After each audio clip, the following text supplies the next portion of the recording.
going to ask you to come and grab a seat. Any table will do. We're going to move you around a bit this afternoon. I know you've done a lot of sitting and listening, but now we want you to do some moving and talking and writing. So once again, thank you very much for making the time to join us at your lunch, for not stepping outside the front doors into that beautiful sunshine. That must have been tempting. Thank you very much. My name's Tari Turner. I'm a Professor of Evidence Synthesis Methods based in the School of Public Health at Monash Uni and have the great privilege of being the Director of the Australian Living Evidence Collaboration.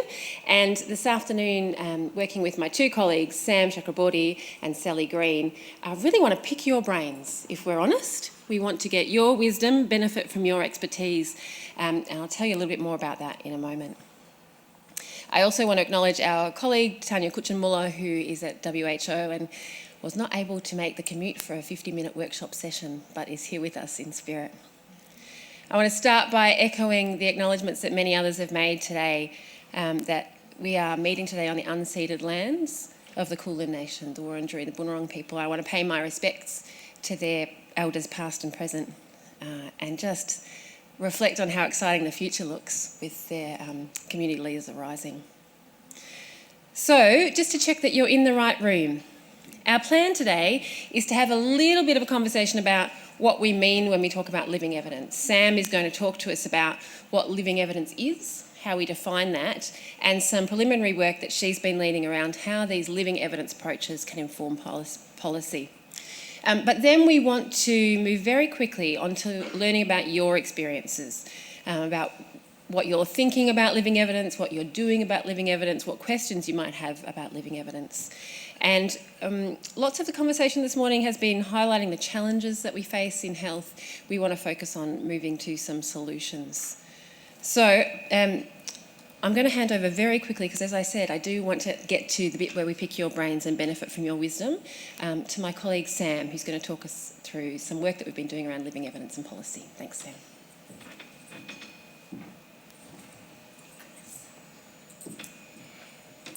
Alrighty, thanks, Tari.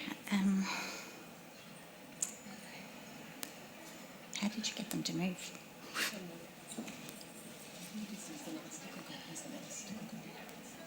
Oh, there we go. There we go. All right, thanks everyone for joining the session. So as Tari said, I want to spend a few minutes describing to you what we mean by living evidence synthesis or living evidence, and then I wanted to share some data from a recent qualitative study that we've been undertaking with some policymakers in Australia about what living evidence means for them. And that's really just to get us in the room started with some discussion about what it could mean for you.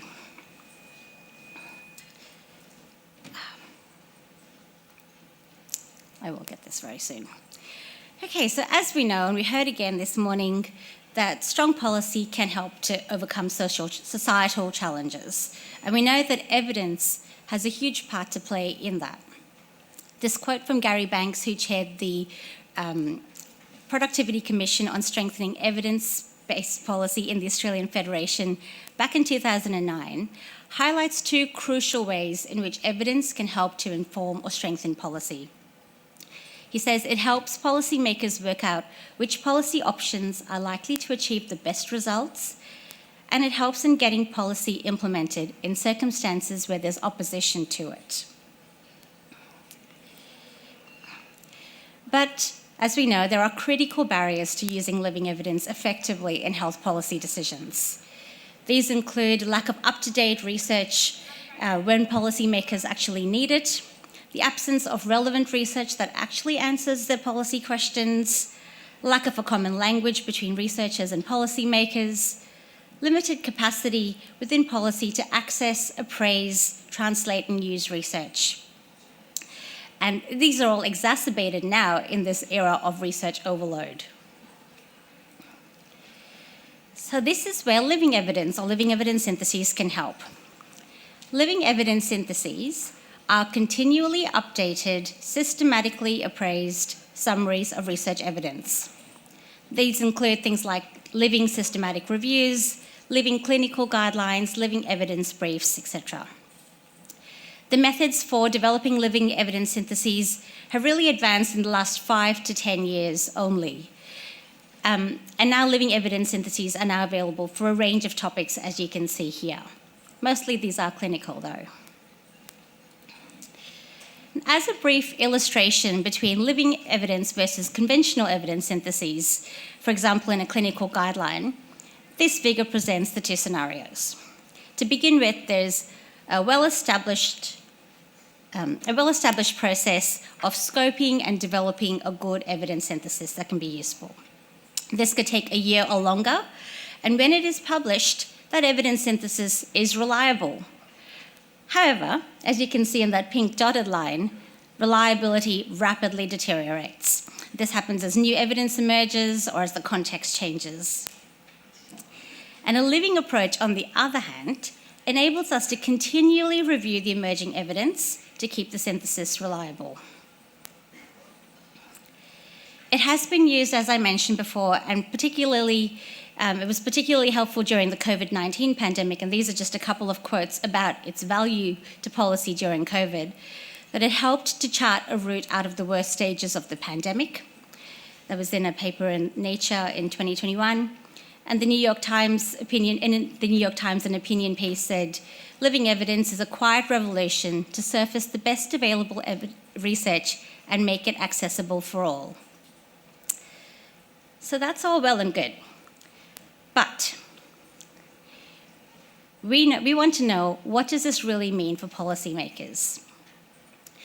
Our team, in collaboration with the World Health Organization and others, have started a research program to understand really how living evidence can inform policy in the future during routine times. Over the past few months, we've been speaking with policymakers around Australia to understand when, why, and how living evidence has been useful to them. And so we wanted to share some of their very recent feedback with you and to help you consider what living evidence might mean for your work. So very briefly, this was a qualitative research study that we undertook. It included interviews and a follow-up roundtable, all via Zoom. Participants were policymakers within the Australian government who had used living evidence syntheses. We recruited participants using purposive sampling through our networks and then supplemented this with snowballing. For our interviews, we asked our policymaker participants about how they used living evidence, what was their knowledge and experiences of using living evidence, and what would influence their future use of living evidence. Then in the roundtable, we used this to check our preliminary themes and discuss some of the implications. And we used an applied thematic approach. So the results have not been published. They're very recently analysed, so please refrain from sharing these just yet. So in total, we interviewed and spoke with 22 policymakers who worked across 13 health-related departments at national or state and territory level government across Australia. Our policymakers had used a variety of living evidence products. They had used living evidence-based guidelines, living systematic reviews, living evidence briefs. Interestingly, though, they had differing definitions of what they thought was living evidence. But across all of them, the key elements were that living evidence always had to be up to date, or had to be always up to date, and rigorously produced. The policymakers in our study used living evidence in three main ways: to make or update policies, to demonstrate the credibility of their policy decisions, or to inform future priorities and policies. As one participant told us, the best evidence is one that arrives in time when you're about to make your decision. When discussing why they used living evidence syntheses, participants again described these in three ways. Sometimes they had explicit motivations to use living evidence, and these were to stay up to date or to assess if a policy response was needed to a changing issue. This was to save time in the future, so they didn't have to redo evidence syntheses in the future, or to understand the changing service delivery landscape. Sometimes they explicitly decided not to use living evidence syntheses, and this is where they anticipated major changes in implementing evidence into policy or the policies into practice. Or when they thought that the policy was unlikely to change much anyway, even if there was evidence. And finally, they did use living evidence sometimes when they didn't previously intend to, and this is just where living evidence was the most easily available and accessible evidence for them. As says in this quote, which speaks to the up-to-dateness, some of the conventional guidelines were developed in what you would almost call the distant past. And then you're just thinking, well, that's really too long ago to be relevant. Policymakers describe several benefits, potential risks, challenges, and enablers to using living evidence in their work. A key benefit included increasing the public's trust in their work and increased credibility for their decisions, or as advocacy tools. Conversely, they also noted that sometimes, especially when the public were also aware of the evidence and they didn't respond to it, this could lead to loss of credibility or confusion. A key challenge for policymakers was considering how to implement the resulting policy decisions, and they also had variable ability to access and use and disseminate living evidence themselves. And then across the board, a key enabler, as we've heard this morning, was collaboration between policymakers, evidence producers, researchers, community, and others. This quote speaks to the value of living evidence as an advocacy tool. It says, the more contemporaneous it is, and the stronger the evidence that it is, it helps us actually fight the battles. Finally, when thinking about what could help to make living evidence useful in the future, they highlighted that clearer definitions of living evidence and the merits of living evidence were really important. And they discussed the future integration of artificial intelligence and machine learning and how living evidence and these would really work together or needed to work together into the future. They observed that there was work to increase policymaker and policy system capacity to use living evidence, as said in this quote, the way we consume information that is exponentially growing needs to change, and we need to be taught how to do that. So in summary, policymakers in Australia have found living evidence to be valuable for different purposes. They noted that living evidence may be of greater benefit in some circumstances than others, and they suggested that efforts should focus on defining living evidence better, describing the merits of living evidence, and enabling implementation of living evidence into policy. As I mentioned at the start, this is a project that we've done with Australian policymakers, and we've just started doing this with policymakers globally, so if you want to participate in that, call us later. And I'll hand back to Tari now. Great. Thanks, Sam. Okay, so now's the bit where we get to hear from you. And as I said at the beginning, we've had time to sit and listen this morning. Now I'm going to ask you to stand and move and talk. So what we're going to ask you, we're going to do two activities. The first is to ask you to reflect on what the implications of living evidence are for you and for your work.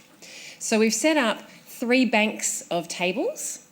On this end are the people who are experts in living evidence. This is part of your day-to-day practice. You are familiar with what we mean.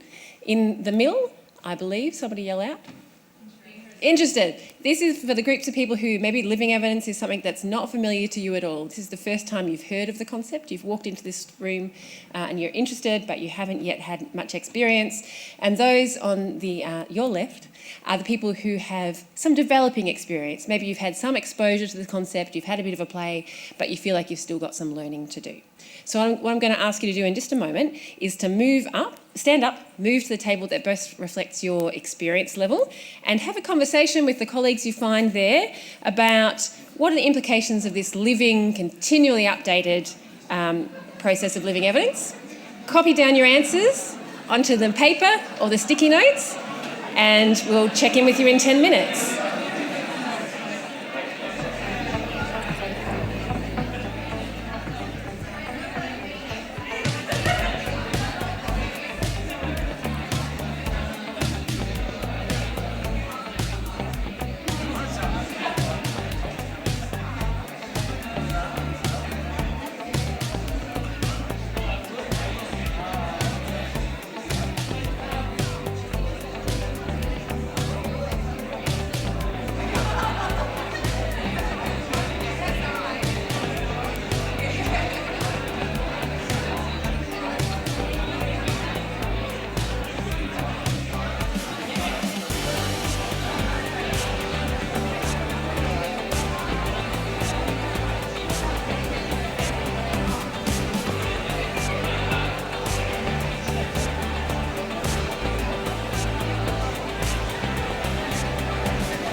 Okay, 2 more minutes. 2 more minutes to capture all those brilliant ideas and write them down. 2 more minutes and then we'll move on to the next activity.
Okay, if I can get you to wrap up those conversations.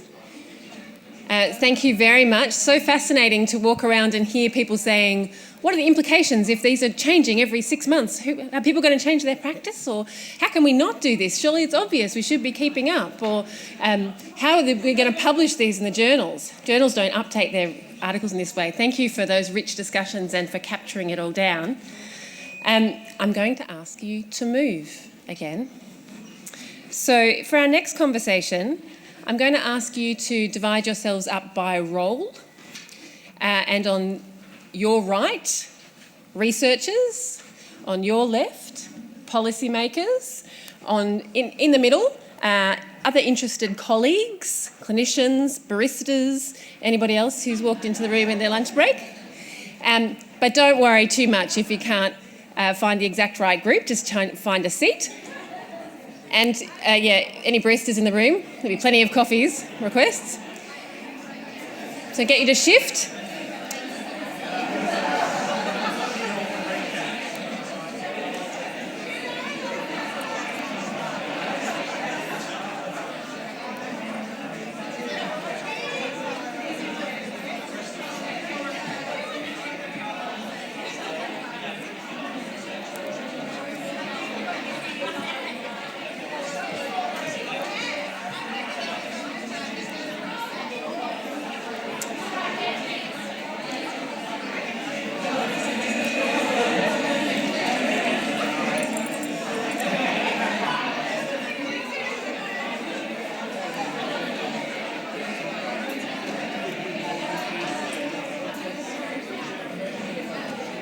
Any chair will do.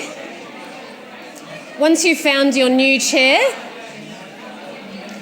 question number 2 is, what would make living evidence most useful to you? What mode, how frequently, how produced, how accessed? What would make living evidence most useful to you? Find a chair and start a conversation.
2 more minutes to wrap up those fabulous conversations and capture it all on sticky notes. 2 more minutes.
Okay, thank you very much, everybody. Doesn't 40 minutes go fast when you're having fun? Thanks so much for making the time. It's been great, again, to wander around and hear those conversations about the importance of accessibility, of trust, of prioritisation, and we look forward to reading all the things that you've written down on those sticky notes. That's Kavindu's job. He doesn't know now yet, but he does now. Thank you very much for your insights. We really appreciate your time and your effort. We would love to keep talking to you. So if you haven't yet filled in one of these forms, which is on most of your tables, please do so if you'd like to keep in touch with Living Evidence or use the QR code. Can I ask the members of the Australian Living Evidence Collaboration team to stand up, because there's a few of us here in the group. Yeah, not this front table. Yet. So you can see there's a few of us around. Steve McLaughlin in the back corner is our clinical director. Elle's doing some work with us around government engagement. We've got Rachel and Matt and Miranda. If you've got any questions, Kavindu's probably too busy summarising your sticky notes, but feel free to talk to him, Sam, Sally or I, and I'll hand over to Sally to close. Thanks.